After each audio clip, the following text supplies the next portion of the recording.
नमस्कार, welcome to टिस्टेक में आप सभी का स्वागत है। और हम पढ़ रहे हैं class 10th maths ICSE board matrices और बड़ा इंटरेस्टिंग चैप्टर है। जैसा कि हम बेसिक पढ़ते हुए आ रहे हैं, अगर आपने इससे पहले वाली क्लास अटेंड नहीं की तो आपको क्लास अटेंड करना अनिवार्य होगा। क्योंकि उसमें पूरा जीरो लेवल से बेसिक कॉन्सेप्ट बताया कि मैट्रिक्स क्या होता है, इसके टाइप्स क्या होते हैं, ट्रांसपोज मैट्रिक्स क्या होता है, कैसे दो मैट्रिक्स को ऐड किया जाता है, एक मैट्रिक्स में से दूसरे मैट्रिक्स को कैसे सब्ट्रैक्ट किया जाता है, ये सारी बातें हम पढ़ चुके हैं। ठीक है, और जितनी बातें पढ़े उसी के बेस पर अभी हम एमसीक्यू कर रहे हैं, फिर इसके बाद में क्वेश्चन करेंगे। तो ये बात याद रहे कि जो हमने बेसिक पढ़ा ये आपको मालूम होना चाहिए, तभी ये क्वेश्चन बनेंगे, अदरवाइज प्रॉब्लम जा सकती है। ठीक है, तो चलिए स्टार्ट करते हैं हम एमसीक्यू से। एमसीक्यू बड़े इंपॉर्टेंट होते हैं भाई, ठीक है ना। एमसीक्यू क्यों इंपॉर्टेंट होते हैं? क्योंकि एमसीक्यू में आपका पूरा कॉन्सेप्ट जो बेसिक पढ़ा है ना हमने, वो कॉन्सेप्ट और एक बार रिवाइज हो जाता है, तो फिर क्वेश्चन करने में हमें ज्यादा इजी हो जाता है। चलिए ठीक है, स्टार्ट करते हैं हम। If this matrix is equal to this matrix,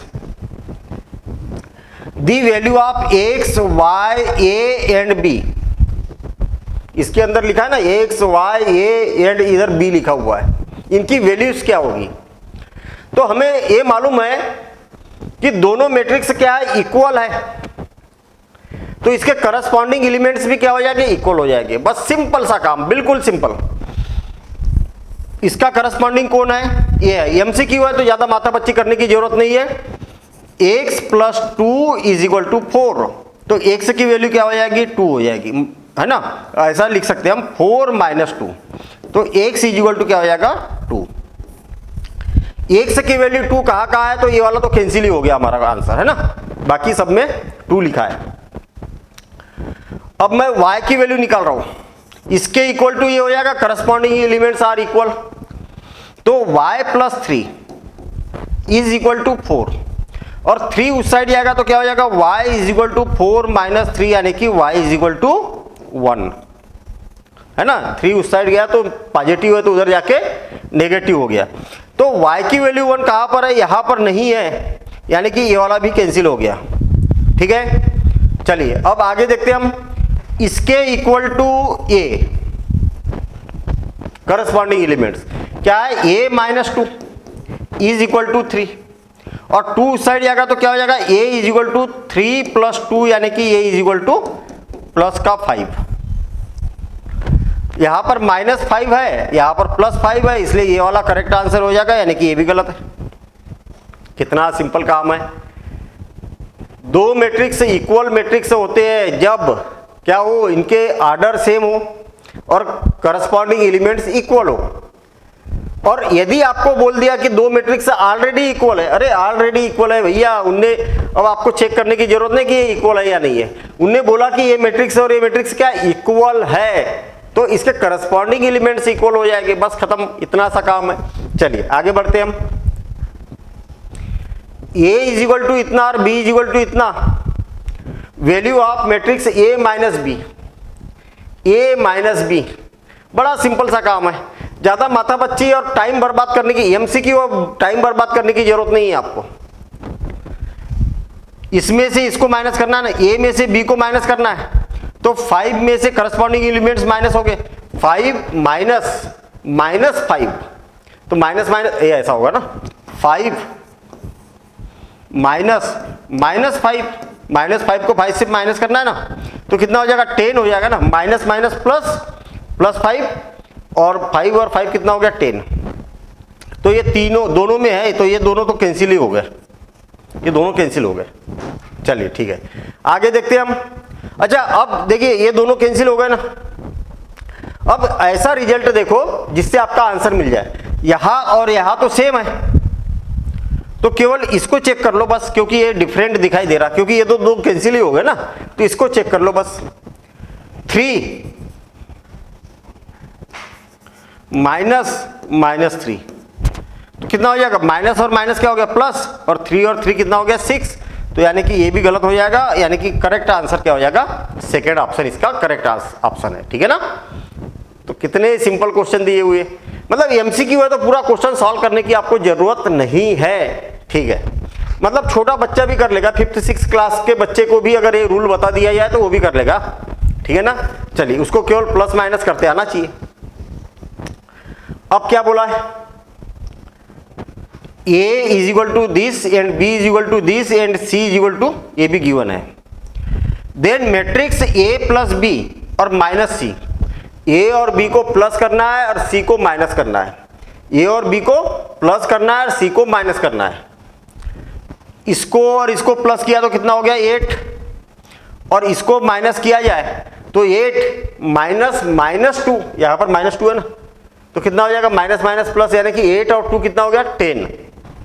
अरे ये ऐसा 5 प्लस 3 माइनस माइनस 2, तो माइनस माइनस क्या हो गया प्लस हो गया, तो 5 और 3 8 और 2 कितना हो गया 10। तो ये तो आंसर इनकरेक्ट हो गया, मतलब ये तीनों में से कुछ सही हो सकता है। अब मैं सेकंड एलिमेंट देखता हूं, 4 प्लस 1 कितना हो गया 5, और 5 में से 2 को माइनस करेंगे तो कितना आ जाएगा 3 आ जाएगा, मीन्स ये वाला इनकरेक्ट हो गया। अब ये दोनों में से कोई सही हो सकता है, तो इसको चेक करने की जरूरत नहीं है, तो दोनों एक जैसे है ना, केवल ये वाले एलिमेंट्स को चेक करो। तो क्या हो जाएगा 5 प्लस 2 कितना हो गया 7, और 7 में से 3 को माइनस करेंगे तो कितना आ जाएगा 4, यानी करेक्ट आंसर कितना हो जाएगा 4। करेक्ट आंसर कितना हो जाएगा 4, यानी कि ये यहां पर -4 है, इसलिए ये भी इनकरेक्ट हो जाएगा। मतलब कैंसिल करते चलो, जो ऑप्शन नहीं है उसको हटाते चलो, तो अपना करेक्ट आंसर मिलते चला जाएगा। चलिए ठीक है, बड़ा सिंपल, बड़े सिंपल से क्वेश्चन है भैया। हैं, चलिए आगे का क्वेश्चन देखते हैं हम, बहुत मजेदार क्वेश्चन है ये। a is equal to this and b is equal to this, then matrix p such that a plus b p is equal to b, क्या गिवन है a plus p is equal to b है, ऐसा given है ना। आपको value किसकी निकालना है, p की निकालना है ना, वो इक्वेशन जैसा हो गया नहीं, p की वैल्यू निकालना है तो a को उस साइड कर दो, तो क्या हो जाएगा p is equal to b minus a। बहुत बढ़िया। अच्छा b की वैल्यू कितनी है बताओ जरा, तो b की वैल्यू ये है, गिवन है, b की वैल्यू कितनी है -2 5 1 और 0, माइनस a की वैल्यू कितनी है 7 5 माइनस 3 और 3, p इज इक्वल टू, मतलब इसमें से इसको माइनस करना है, तो -2 -7 तो कितना हो जाएगा -9। -9 ये दोनों जगह लिखा है, इसका मतलब ये दोनों क्या हो जाएंगे कैंसिल हो जाएंगे, ठीक है ना। ये दोनों में से कुछ आंसर हो सकता है। अब आपको ऐसा एलिमेंट्स देखना है जो दोनों में डिफरेंट है। देखिए ये और ये तो एक जैसा है, नहीं तो इसको चेक करने की जरूरत नहीं है, ये और ये एक जैसा तो इसको चेक क्यों अनर्गल मेहनत करे भाई। आपका डिसीजन देगा कि आंसर ये सही है कि ये सही है, तो ये वाला एलिमेंट्स डिसीजन देगा। कौन सा, ये वाला। इसका मतलब 0 -3, 0 -3 कितना होगा -3 हो जाएगा, यानी कि ये करेक्ट आंसर हो जाएगा और ये कैंसिल हो जाएगा। कितना सिंपल है, माइनस में कंफ्यूजन तो नहीं हो रहा। 0 माइनस ये वाला माइनस और ये 3, तो कितना हो जाएगा 0 में से 3 को माइनस करेंगे तो -3, बस खत्म, ठीक है। चलिए आगे बढ़ते हैं, क्या बोला है, a इज इक्वल टू इतना, b इज इक्वल टू इतना, ठीक है। The additive inverse of a plus b, additive inverse किसका, a प्लस b का। तो पहले a प्लस b की वैल्यू निकाल लो, a plus b is equal to a क्या है मैट्रिक्स 2 4 2 7 -2, और प्लस यहां पर बीच में प्लस है तो प्लस लगा दिया, और b की वैल्यू क्या है बताओ जरा, -2 1 3 -4, ये हो गया। अब दोनों को प्लस करो तो क्या हो जाएगा 4 और प्लस -2 तो 2 आ जाएगा, हाँ बहुत बढ़िया। 2 + 1 3, 7 + 3 10, और -2 -4 -6, इतना आ गया। a प्लस b की वैल्यू है। कई बच्चे जल्दबाजी में यही आंसर दे देते हैं, ऐसा भी दिया होगा कई ऑप्शन, देखो ये वाला ऑप्शन दिया है तो कई बच्चे इसी को सही मान लेते हैं, क्वेश्चन को सही तरीके से पढ़ते ही नहीं है। हैं? कौन पढ़े, टाइम बर्बाद होगा। अरे क्वेश्चन कम से कम प्रॉपर तरीके से पढ़ो। क्या बोला है? The additive inverse of matrix a plus b का एडिटिव इनवर्स निकालो। ए प्लस बी का एडिटिव इनवर्स फाइंड करो। चलो ठीक है, ए प्लस बी का एडिटिव इनवर्स मतलब क्या होता है? Additive inverse of a plus b, जो पॉजिटिव है वो नेगेटिव हो जाता है, नेगेटिव है वो पॉजिटिव हो जाता है। देखिए यहां पर 2 है तो क्या आ जाएगा? -2। Additive inverse of a plus b is equal to, जहां पर इनके सबके साइन चेंज कर दो, -2, -3, -10 और +6। ऐसा कई ऑप्शन है क्या? ये है फर्स्ट, ही है फर्स्ट ऑप्शन दिखाई दे रहा, तो ये बन जाएगा इसका एडिटिव इनवर्स। समझ में आ गई बात? बढ़िया सिंपल है। एडिटिव इनवर्स का मतलब और एक बार शॉर्ट में समझ लो, अगर मेरे पास मैट्रिक्स ये है 2 3 -5 4, तो इसका एडिटिव इनवर्स क्या हो जाएगा? एडिटिव इनवर्स हो जाएगा additive inverse of a is equal to, जो इनके साइन चेंज कर दो, -2 -3 5 और 4, पॉजिटिव उसको नेगेटिव कर दो, नेगेटिव है उसको पॉजिटिव कर दो। क्यों बोलते हैं इसको एडिटिव इनवर्स? दोनों को अगर ऐड करोगे तो 0 आ जाना चाहिए। तो आएगा क्या 0? दोनों को ऐड करके देखना, हाँ 0 आ जाएगा। तो ये क्या हो गए? दोनों एक दूसरे के एडिटिव इनवर्स हो जाते हैं। बस इतना सा कॉन्सेप्ट यहाँ पर था। चलिए ठीक है, बहुत बढ़िया। इसको जरा ध्यान से समझना आप। ट्रू एंड फॉल्स है। State whether the following statement are true और false. If false give a reason. अगर फॉल्स है तो उसका रीजन देना है भाई, और नहीं है तो फिर कोई बात ही नहीं है। फर्स्ट क्या बोला है? If a and b are two matrices of order 3/2 and 2/3 respectively, their sum a plus b is possible. क्यों? दो मैट्रिक्स है, दो मैट्रिक्स को अगर ऐड करना है आपको, भाई आपके पास में क्या है? एक मैट्रिक्स ये वाला है और दूसरा मैट्रिक्स ये वाला है। इसका ऑर्डर कितना है? 3/2 और इसका ऑर्डर कितना है? 2/3। क्या मीनिंग हुई? ये बी है और दोनों को ऐड करना है। कर सकते हो क्या? इसमें 3 रो है और 2 कॉलम है, इसमें 2 रो है और 3 कॉलम है। अरे एडिशन के लिए क्या होना चाहिए?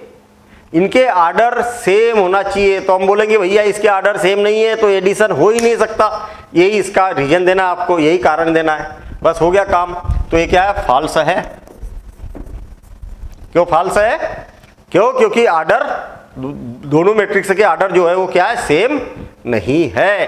ठीक है, ऐसा रीजन दे देंगे हम। चलिए आगे देखते हैं हम।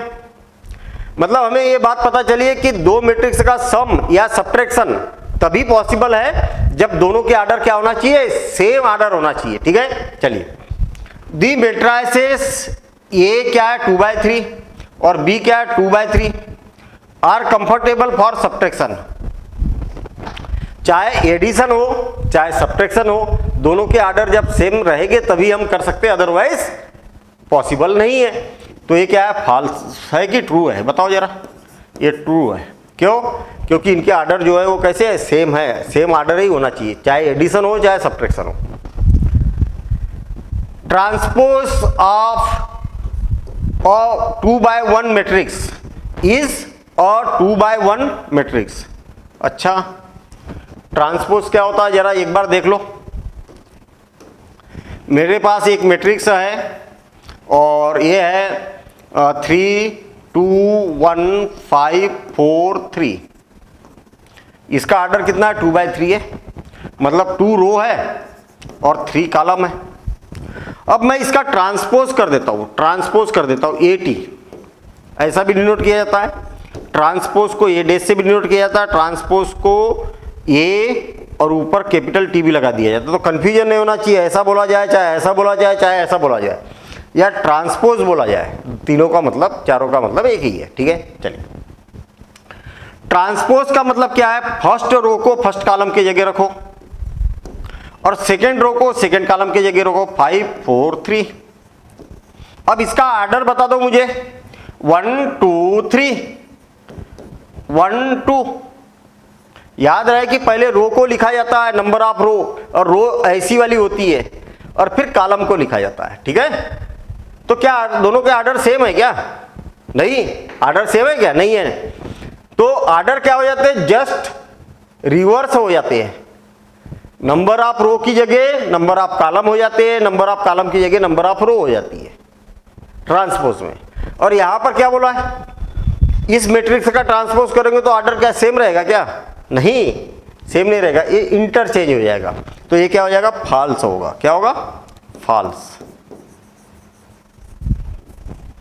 और रीजन क्या देंगे, जब किसी मैट्रिक्स का ट्रांसपोज करेंगे तो उसका ऑर्डर क्या हो जाता है, रिवर्स हो जाता है। मतलब रो की जगह कॉलम, कॉलम की जगह रो हो जाते हैं। ठीक है, transpose of square matrix is a square matrix. True है भैया। अगर ये स्क्वायर मैट्रिक्स है तो इसमें क्या है, 2 रो और 2 कॉलम, और इसका ट्रांसपोज भी करेंगे तो कितना हो जाएगा, उतना ही का उतना ही तो रहेगा। ऑर्डर क्या रहेगा, ऑर्डर तो सेम ही रहेगा ना। अरे रो की जगह कॉलम और कॉलम की जगह रो आ जाएगा, नंबर ऑफ रो की जगह नंबर ऑफ कॉलम आ जाएगा, नंबर ऑफ कॉलम की जगह नंबर ऑफ रो आ जाएंगे, और दोनों तो इक्वल है ना। तो स्क्वायर में कभी भी ऑर्डर चेंज नहीं होता है। ठीक है, स्क्वायर में कभी भी ऑर्डर चेंज नहीं होता है। ठीक है, a column matrix has many columns and only 1 रो। अरे हमने डेफिनेशन पढ़ी, कॉलम मैट्रिक्स किसको बोलते हैं, जिसमें केवल एक कॉलम हो। रो मैट्रिक्स किसको बोलते हैं, जिसमें केवल एक रो हो। तो यहां तो मेनी कॉलम बोल रहा, अरे गलत, फॉल्स। क्या हो जाएगा, फॉल्स। तो मजा आया कि नहीं? अरे मजा आया कि नहीं? और ज्यादा मजा आया होगा अगर आपने पहला वीडियो देखा। इससे पहले वाला अगर वीडियो देखा होगा तो श्योर मैं बोल रहा हूं कि कोई भी क्वेश्चन ऐसा नहीं था, बड़े सिंपल से क्वेश्चन आपको मिले थे यहां पर। अब इसके बाद अगले वीडियो में हम पढ़ेंगे, बहुत ही जानदार शानदार काम करेंगे। ये जो एमसीक्यू थे इसी के एडवांस क्वेश्चन, इसी से रिलेटेड एडवांस क्वेश्चन। अभी भी अगर आपने इससे पहले वाला वीडियो नहीं देखा तो उस वीडियो को देख लो, तो अगले क्वेश्चन बहुत अच्छे से आपसे बनने वाले हैं। तो मिलेंगे हम अगले वीडियो में अगले क्वेश्चन के साथ, इसके कंटिन्यूअस क्वेश्चन के साथ। Thank you, all the best.